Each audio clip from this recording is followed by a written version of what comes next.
it's another delicious day here in the Let's Make Food from Food Kitchen, and it's time to make our giblet gravy to go with our Thanksgiving turkey.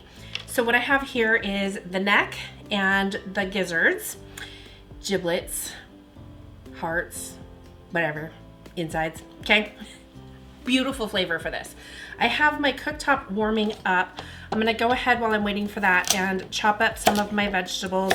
Basically one whole carrot, a whole celery stick, and you don't have to chop them up super small. I'm only chopping them in this case because I want to saute them to get some of the flavor released.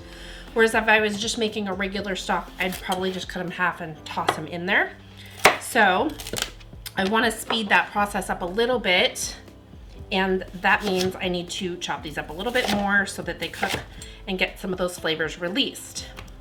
So one whole onion, and if you watched the turkey video, you know I had a little bit left that didn't fit in the turkey for my onion and a little carrot left. I'm just tossing it in here. It doesn't have to be a precise measurement. Of course, if you have an overabundance of one, it will affect your flavor. So while this is heating up, I need 6 cups of water. I'm gonna go ahead and get that taken care of. Okay, I've got my water, and normally I would do this in a big stock pot, but I want you to be able to kind of see the process, and until I can afford to get a second camera that points down at this stuff, I'm gonna try and use this a little bit more, even though normally I would use a stock pot, so that you can see what's happening in the pan. Because a big stock pot, you're not gonna be able to see that. Okay, I want to pour in my olive oil. It's about a tablespoon. Again, if you're used to cooking in your kitchen, you don't have to measure a tablespoon of oil. Just go at the bottom of your pan, pour a little bit in there. You can get a feel for things. It's just more dishes. If you have to use that tablespoon and you're not doing it for anything else, you're really just getting the pan coated in a little oil. So once that's going, the oil should look a little bit shiny. It'll have a sheen to it when you look across it. That's how you know it's warm. We're gonna put in the turkey neck first and cook that for about 3 minutes aside, 2 to 3 minutes aside. It will take longer than the giblets will. Okay, so that's nice and ready to go. I am going to just take the whole neck and put it right in the oil.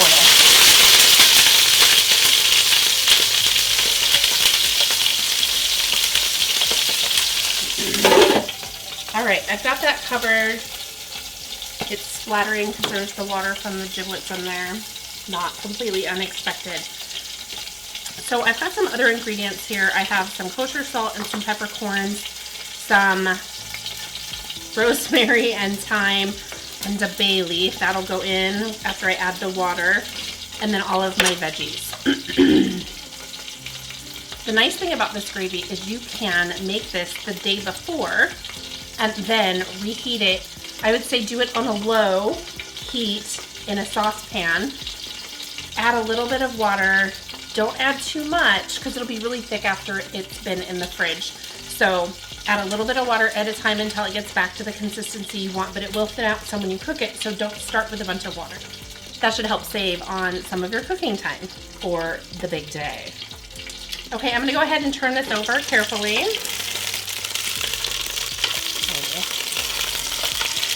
There we go. And cover it back up. So you can leave the giblets whole, and this is what it looks like. In this case, it's just the liver and the heart is what they've included. All right, I'm gonna go ahead and put the heart in there.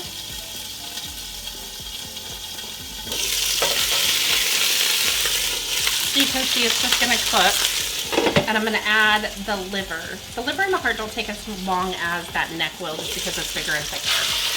So I just wanna put it in there and cook it for a couple more minutes, and then I'll add the veggies. All right, I'm gonna go ahead and turn these over like so, and I'm going to go ahead and toss in all of my veggies.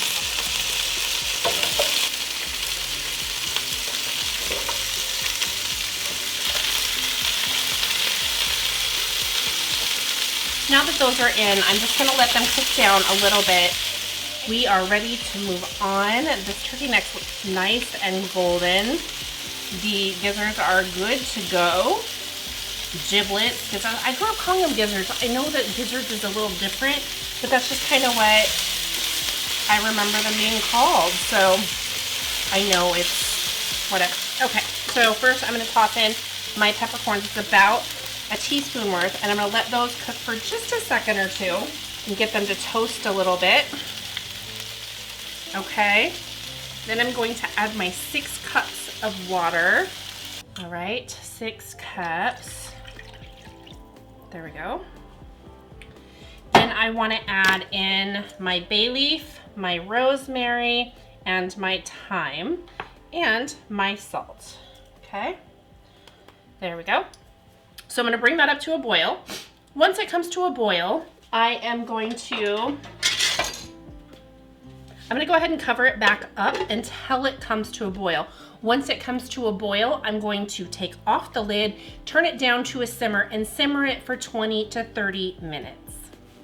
Okay, I'm back. My broth has reduced down. I have a couple of steps to do here.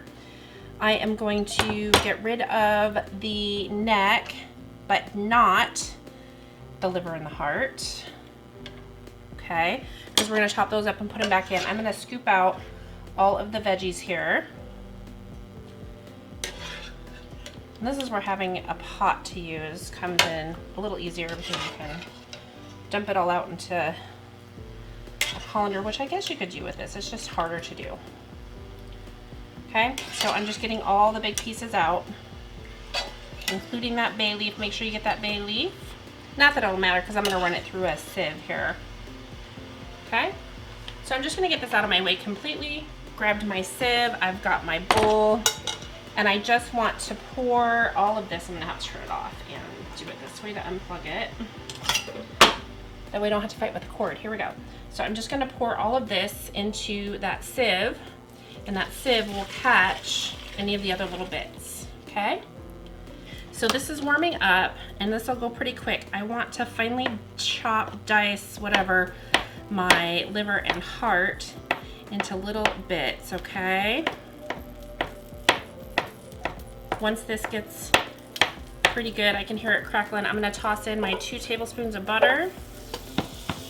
I'm gonna create a roux, a slurry. You can use cornstarch or flour. I'm using flour. You can mix it up and do half and half. But I really want tiny little bits here. This is not something that should have big chunks. Here we go. Just sprinkling it right on top of that butter. I've got a whisk here, and I want to get all that butter combined with the flour. And I'm going to let it cook for about 30 seconds to a minute. I'm going to turn it down just a little bit. It's a little warm. Okay, and let that go. I'm going to toss in my sage and my thyme. You could do rosemary too. I just don't like it so much broken down into the gravy. Okay, now I'm just going to pour all of this lovely broth that we've made in there.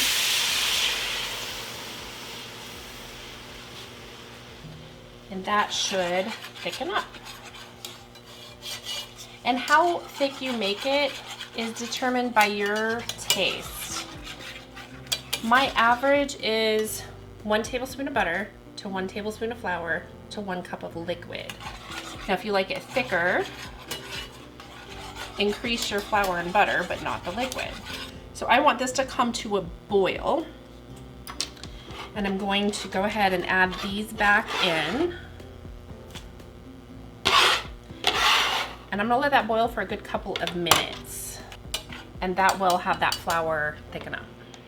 Okay, now it's possible that your gravy isn't thick enough because, like me, you didn't measure how much liquid you put in. So I just made a little more slurry by melting some butter and putting some flour in it, and I'm gonna add that to thicken it up. You can always fix your gravy, okay? So I'm gonna pour that in, and you should see it starting to thicken up. Now I just have to get it into my container. I'm gonna test it first. I am gonna add the salt. Salt is optional. Keep in mind I salted the broth water, so that's why I'm careful about it. Okay, turning that off. Filling my gravy gravy pitcher. This is going to be delicious. You can add pepper. You can even add garlic, but I think in gravy it's a little overkill. I love garlic, so it has nothing to do with that. It has its place for sure. this started as 6 cups of water. So that's how much we've reduced it down. And the reason we do that is it strengthens the flavor. Okay. Not gonna fit much else in here, and that's good because I'm out. Thanks for joining me here today in the Let's Make Food from Food Kitchen for today's kitchen adventure, turkey giblet gravy. From my kitchen to yours, let's make food from food. That's one boy puppy.